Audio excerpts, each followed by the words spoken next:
Assalamu alaikum wa rahmatullahi wa barakatuh. Et bonjour tout le monde dans le premier cours d'anatomie dans l'unité du système neurosensoriel, les os de crâne, la première partie. Les os de la tête sont divisés en deux parties, le massif facial et le massif crânial qui est constitué de 8 os. L'os frontal, l'os ethmoïde, l'os sphénoïde, l'os occipital, les deux os temporaux et les deux os pariétaux.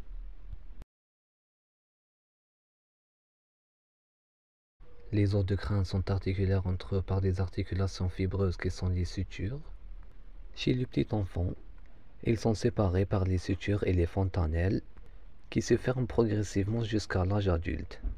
Pour les fontanelles, on distingue deux fontanelles médianes qui sont la fontanelle antérieur-bregmatique entre l'os frontal et les deux os pariétaux et la fontanelle postérieure ou lambdatique entre l'os occipital et les deux os pariétaux.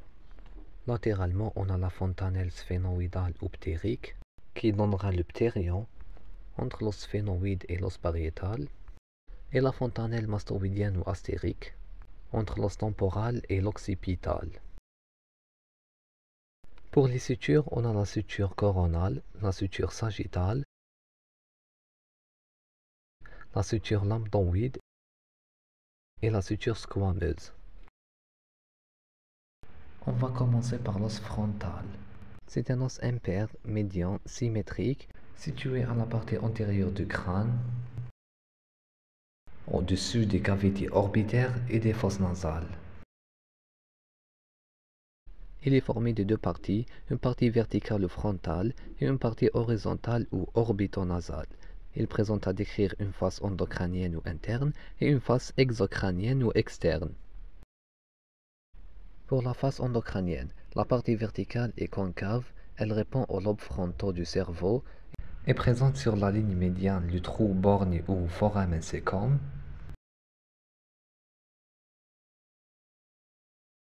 La crête frontale qui bifurque pour donner la gouttière du sinus longitudinal ou sagittal.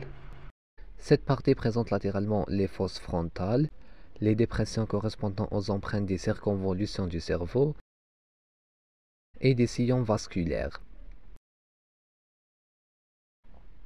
La partie horizontale ou orbitonasale présente l'échancrure ou incisure ethmoïdale du frontal où s'articule l'os ethmoïdal et les bosses orbitaires. Les bosses sont convexes et les fosses sont concaves. La face exocrânienne est composée des deux parties frontales et orbitonasales qui sont séparées par une crête orbitonasale ou crânio-faciale. La crête orbitonasale présente trois segments. Un segment médian, c'est l'incisure nasale. Elle est articulaire avec les os nasaux en dedans et le processus frontal du maxillaire en dehors.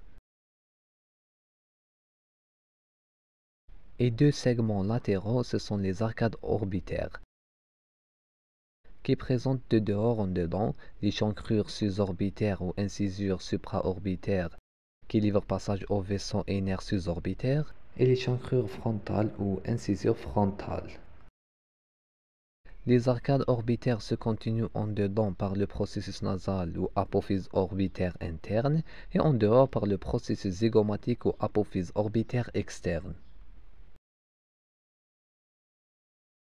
La partie verticale ou frontale, elle correspond au front, elle présente la suture métopique qui est médiane, c'est la soudure des deux parties de l'os frontal, la glabelle qui est une saillie médiane, les arcades sourcilières qui prolongent la glabelle, les bosses frontales ou tubérosités frontales qui sont situées au-dessus des arcades sourcilières, les lignes temporales ou crêtes latérales, où s'insère l'aponévrose temporale, et les facettes latérales ou facettes temporales du frontal, où s'insère le muscle temporal. La partie horizontale ou orbitonasale, elle est constituée par trois segments, un segment ethmoïdal et deux segments orbitaires. Le segment ethmoïdal présente l'incisure ou échancrure ethmoïdale en forme de U ouvert en arrière La surface ethmoïdale creusée de demi-cellules. Elle présente les canaux ethmoïdaux frontaux antérieurs et postérieurs et l'épine nasale du frontal. Les segments orbitaires ou fosses orbitaires forment la paroi supérieure des orbites. Au niveau de leur angle antérolatéral se trouve la fosse lacrymale, où longe la glande lacrymale. Le bord circonférentiel de l'os frontal présente deux segments, un segment supérieur qui s'articule avec l'os pariétal et la grande aile de l'os phénoïde, et un segment inférieur qui s'articule avec l'os phénoïde.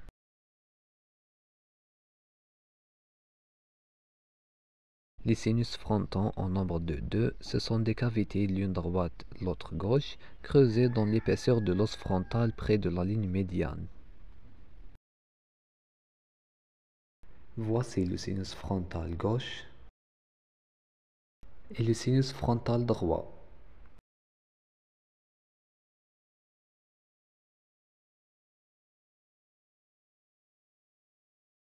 L'os ethmoïde, c'est un os impair, médian et symétrique, situé à l'étage antérieur de la base du crâne, en avant du sphénoïde et en dessous du frontal. Il est constitué de trois segments, une lame osseuse verticale et médiane, une lame horizontale et deux masses latérales ou labyrinthes ethmoïdaux qui s'implantent aux extrémités de la lame horizontale. Pour la lame verticale, elle est médiane, divisée par la lame horizontale en deux parties. Une partie supérieure, petite, appelée apophyse Christagalli, qui donne insertion à la faute du cerveau. La partie inférieure, appelée lame perpendiculaire, elle est de forme pentagonale, donc elle présente 5 bords. Elle contribue à former la cloison osseuse médiane des fosses nasales. La lame perpendiculaire, elle présente un bord supérieur qui s'implante sur la face inférieure de la lame horizontale, un bord antéro-supérieur qui s'articule en haut avec l'épine nasale du frontal et en bas sur la ligne d'union des os propres du nez, un bord antéro-inférieur qui s'articule avec le bord postérieur du cartilage de la cloison nasale, un bord postérieur qui s'articule avec la crête sphénoïdale antérieure, un bord inférieur qui répond au bord antéro-supérieur de l'os vomer, et deux faces latérales creusées de sillons verticaux répondant au filet du nerf olfactif. La lame horizontale, appelée lame criblée, elle s'insère dans l'échancrure ethmoïdale du frontal. Elle est divisée par la lame verticale en deux parties symétriques, les gouttières olfactives où longent les bulbes olfactifs.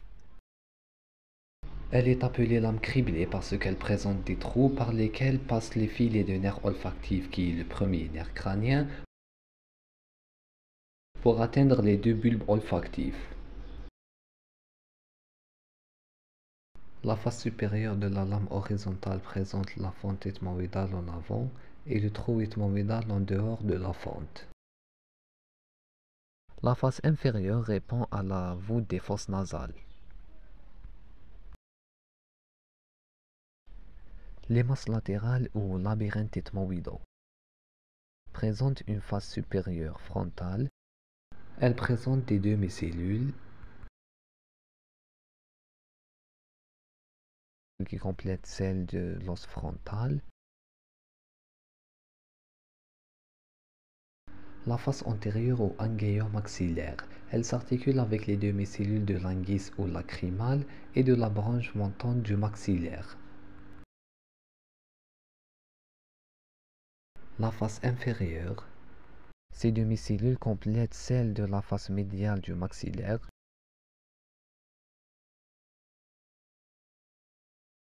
La face postérieure sphénoïdale, ces demi-cellules complètent celles de la face antérieure du corps du sphénoïde. La face latérale, orbitaire appelée osplanum. Elle est plane et constitue en partie la paroi médiale de l'orbite. Pour la face médiale ou nasale, elle contribue à former la paroi latérale des fosses nasales. Elle présente des saillies osseuses appelées cornets supérieur et moyen, limitant des cavités s'ouvrant par le méa supérieur et moyen. Le cornet inférieur fait partie des os de la face, donc il ne fait pas partie de l'os ethmoïde. Le cornet moyen limite en ont le méa nasal moyen qui présente le processus anciné ou apophyse anciforme, et la bulle ethmoïdale, c'est une saillie ovalaire correspondant aux cellules ethmoïdales moyennes. L'infundibulum ethmoïdal ou gouttière oblique qui sépare la bulle ethmoïdale du processus anciné. À son niveau s'ouvrent les sinus frontal, maxillaire, ethmoïdaux antérieur et postérieur.